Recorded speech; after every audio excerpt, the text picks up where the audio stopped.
maxed out on your credit cards. That's one of the best tips is, can you get your credit cards at 50% or less of what the balance is? Now, one of the challenges we run into is we get these 0% offers or 3% or, and you might have credit cards that allow you to go as high as, let's just say $30,000, but one credit card is $10,000 max. So you take all your balances and you put it on one credit card, and now that credit card's maxed.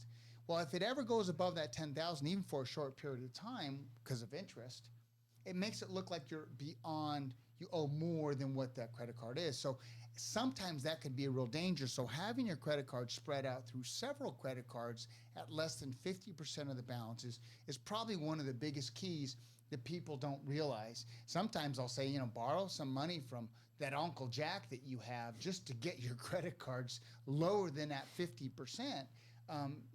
Most kids are responsible and they just have a little bit for whatever reason. So that's one of the biggest keys, below 50% of your balance. So let's say somebody had $50,000 in credit card debt, and what kind of the scenario you just said, if that was spread out over 4 cards that were approaching the 50% or over for each of those credit limits on each of those respective cards, if they could spread that out over 8 or 9 cards and bring it down so that game that we're talking about, it feels a little bit like a game to do that, but it's smart.